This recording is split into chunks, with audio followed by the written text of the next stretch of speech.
Je vous parlais au début de ce journal de la hausse du prix du gaz. Le gouvernement compte s'attaquer à une autre hausse, celle des céréales. Le cours du blé et du maïs, entre autres, flambe depuis plusieurs mois car ces matières premières sont devenues un produit financier, un objet de spéculation. Des plaines de la Beauce aux salles de marché, Juliette Duquesne et Florian Le Gouic ont enquêté. Sovecon révise la production à la baisse à 39 millions de tonnes. Ouverture attendue en hausse. Cet agriculteur suit la bourse quotidiennement. Son objectif, vendre ses céréales au meilleur prix. Les 2 tiers de sa récolte ont déjà été achetés. Il boursicote avec le dernier tiers. On est content de l'augmentation des prix, mais aujourd'hui, tant que c'est pas vendu, c'est pas gagné. Hein. Pour l'instant, il est largement gagnant. La tonne de blé a atteint 260 €. Le cours a grimpé de plus de 36% en 6 mois. Sauf qu'aujourd'hui, le prix des céréales ne dépend plus seulement du travail des agriculteurs, mais de celui des financiers.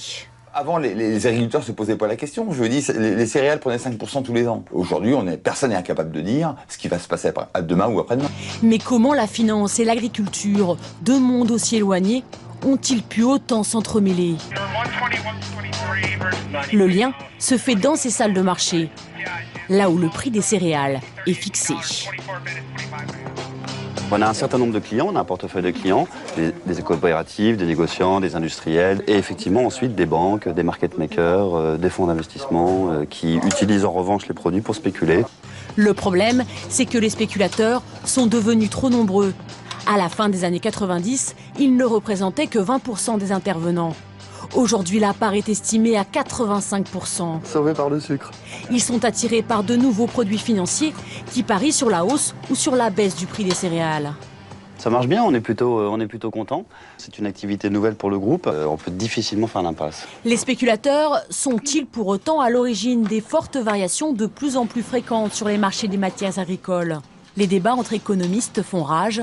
Pour certains, les responsables sont les aléas climatiques et la forte demande mondiale. Les spéculateurs, concrètement, ils accompagnent la tendance. En revanche, c'est pas eux qui l'a créée. Faux, répondent ces économistes des Nations Unies. Et ce n'est pas une simple opinion. Ils viennent de sortir une étude. Ils ont analysé des millions de transactions, jusqu'à la microseconde. Le constat est sans appel. Les spéculateurs influent plus sur les cours que la sécheresse ou la demande en céréales. Pour preuve, ces 2 courbes. Le prix des matières premières suit le prix des actions des entreprises du CAC 40.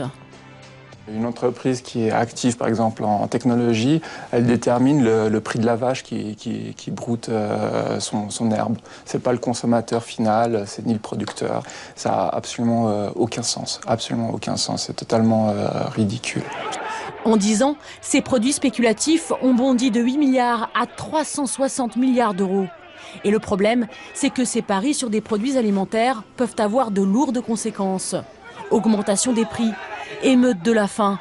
Voilà pourquoi certains voudraient limiter, voire interdire la spéculation sur des produits de base aussi essentiels que le blé.